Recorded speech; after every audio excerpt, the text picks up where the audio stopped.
हरे कृष्णा।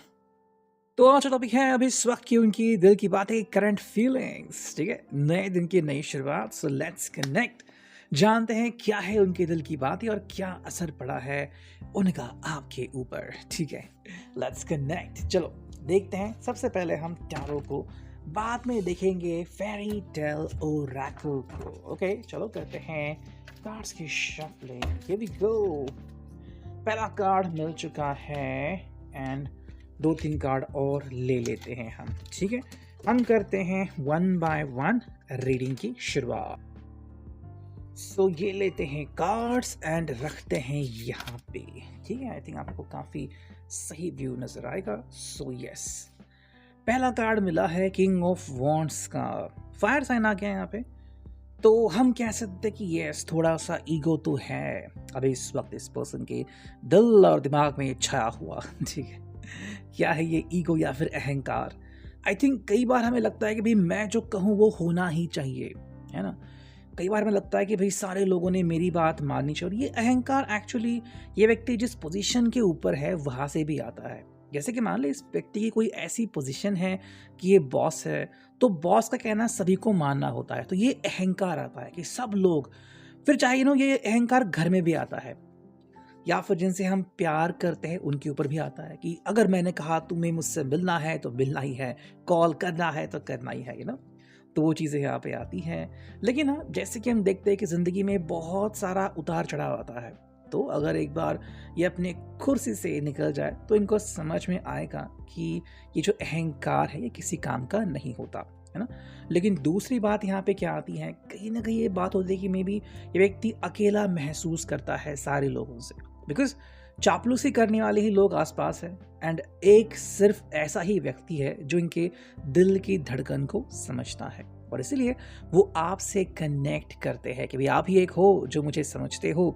और वही बात हमें यहाँ पे भी नजर आती है। दूसरा कार्ड अगर मैंने देखा तो ये है व्हील ऑफ फॉर्च्यून। यस, तो किस्मत बदलने वाला कार्ड है। आई थिंक व्यक्ति सोच रहा है कि भाई मेरी किस्मत कब बदलेगी। अब ये तो कोई नहीं कह सकता कि हमारी किस्मत कब बदलेगी, बट ऐसा कहते हैं कि छोटी से छोटी चीज़ भी हमारी किस्मत बदल देती है। मतलब आपको लेफ्ट पे मुड़ना है लेकिन आप राइट पे मुड़े, आपकी किस्मत बदल गई। ओके, तो ऐसे कई सारे मौके हमें दिखते हैं या फिर कई लोगों ने बहुत किलोमीटर जाने के बाद रिवर्स लिया और एक सिर्फ लॉटरी का टिकट खरीदा और उनको लॉटरी लग गई। तो ऐसी चीज़ें होती है। आई थिंक ये पर्सन वही कह रहा है कि मेरी लॉटरी कब लगेगी, मेरा व्हील ऑफ फॉर्च्यून कब आएगा, कब मेरे ज़िंदगी में वो सारे बदलाव होंगे जो एक्चुअली में मुझे चाहिए। ठीक है, सो आई थिंक यहाँ पे आप भी उनके लिए इतने ही जिम्मेदार हो जितने कि ये आपके लिए खुद को जिम्मेदार मानते हैं कि भाई आप दोनों मिलके ना एक दूसरे के लाइफ में व्हील ऑफ फॉर्च्यून लाने का काम कीजिए ताकि आपकी भी ज़िंदगी सही हो और इनकी भी। हो सकता है कि आप दोनों के बीच कुछ चीज़ें आ रही हैं। अब ये कौन लोग है वो तो डिपेंड करता है आपके पर्सनल इश्यूज़ के ऊपर। ठीक है, तो मुझे इसके ऊपर ज़्यादा कमेंट नहीं करनी, बट उसके रिगार्डिंग भी ये पर्सन कह रहा है कि भाई ये जो भी रिस्ट्रिक्शंस है वो चली जाए। मान लेते हैं कि आपसे प्यार करते हैं एंड आप दोनों शायद डिवोर्स्ड हो या फिर ये आपकी दूसरी शादी होने वाली है, वॉट एवर आप इस जैसे भी कनेक्ट करें। अब मान लो कुछ लोग हैं जो अगर इसके ऊपर आपत्ति जता रहे हैं तो अब क्या, है ना। तो ज़िंदगी के एक नेक्स्ट लेवल में भी ये आपके बारे में कुछ ऐसा ही सोच रहे हैं कि व्हील ऑफ फॉर्च्यून ज़िंदगी में आ जाए। देखो 8 ऑफ सॉर्ट्स यहाँ पे आ गया, तो जैसे मैंने यहाँ पे आपको एक एग्जांपल दिया था लास्ट में, बिल्कुल चीज़ें वैसी हो रही है कि यहाँ पे अपोजिशन काफ़ी बढ़ रही है। ठीक है, एंड आई थिंक इसके कारण ये हालात को कंट्रोल नहीं कर पा रहे हैं। जैसे हमने पहले कार्ड में ही देखा था कि ये चाहते हैं कि भाई जब मैं कॉल करूँ आप कॉल उठाओ। क्यों? बिकॉज उनको पता है कि बाकी लोगों के सामने ये बोल नहीं सकते। मान लो अगर आपने कहा है कि भाई फैमिली नहीं मान रही है या फिर कुछ इश्यूज़ है, ठीक है, एंड मे बी आप उसके कारण नेक्स्ट स्टेप उठा नहीं सकते, हालांकि आपको भी पता है कि आप इनको प्यार करते हो। ठीक है, लेकिन अगर कुछ इश्यूज़ है या फिर फैमिली के कारण अगर आप आगे नहीं बढ़ सकते या फिर किसी के हिसाब से एक अच्छे व्यक्ति नहीं है आपके लिए, लेकिन आपका दिल तो इनके लिए धड़कता है। देखो मुझे इसके बारे में कुछ नहीं कहना बिकॉज ये आपकी पर्सनल चॉइस है ना। फाइनली डिसीजन आप ही लेने वाले हो। अगर सुख मिलेगा तो आपको ही मिलेगा, दुख मिलेगा तो वो भी आपको ही मिलेगा। Tarot is a tool of guidance and हम यही कह सकते हैं कि यहाँ पे इस पर्सन को लग रहा है कि ये मानो बंद सा गया है, या तो ये व्यक्ति खुद कोई डिसीजन नहीं ले पा रहा, और शायद आप में से काफ़ी लोग इसको अग्री भी करेंगे कि काफ़ी दिन पहले या फिर हफ्तों या सालों पहले ये व्यक्ति डिसीजन ले सकता था।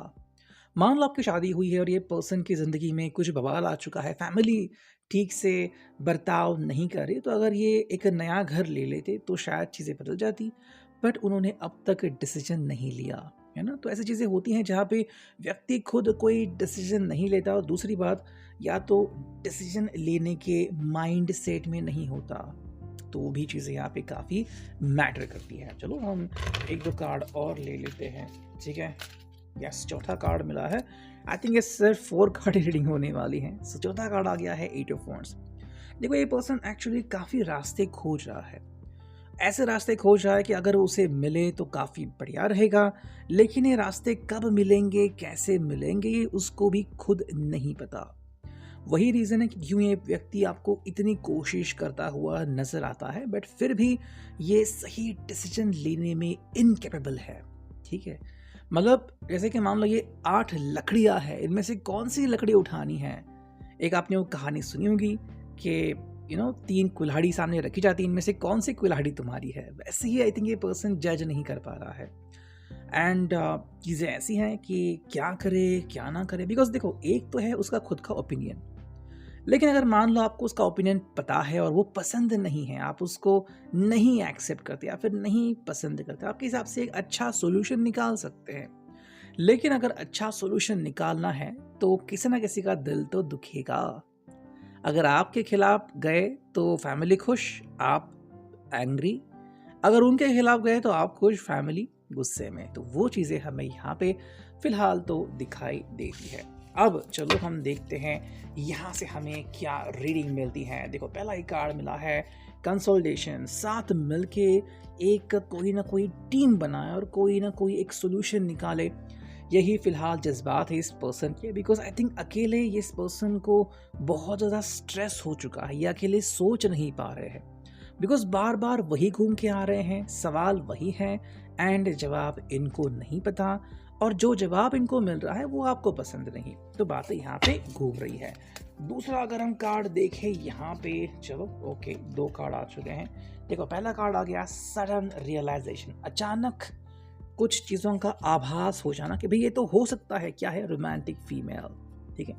आई थिंक ये आपको क्यों इतना चाहते हैं, या फिर आप इनको क्यों इतना चाहते हो, बिकॉज यहाँ पे रोमांस बहुत ज़्यादा है।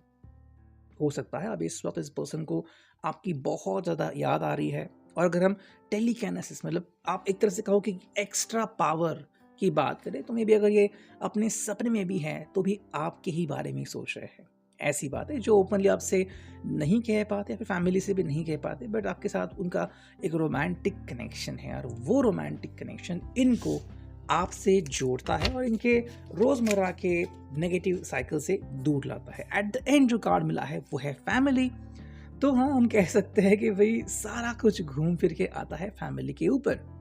वो आपको अपनी फैमिली का एक हिस्सा बनाना चाहते हैं, ना कि फैमिली से दूर जाना चाहते हैं। इसीलिए अगर आपको लग रहा है ना कि ये व्यक्ति फैमिली से दूर क्यों नहीं जाता, वजह यही है कि आप उनके लिए फैमिली का ही एक हिस्सा हो, ठीक है। हाँ, ये बात अलग है कि अगर इनकी फैमिली पहले से इनसे जुदा हो गई है, इनको त्याग दिया है, या फिर इनकी फैमिली नहीं है, तो आप ही उनकी फाइनल फैमिली बन जाओगे।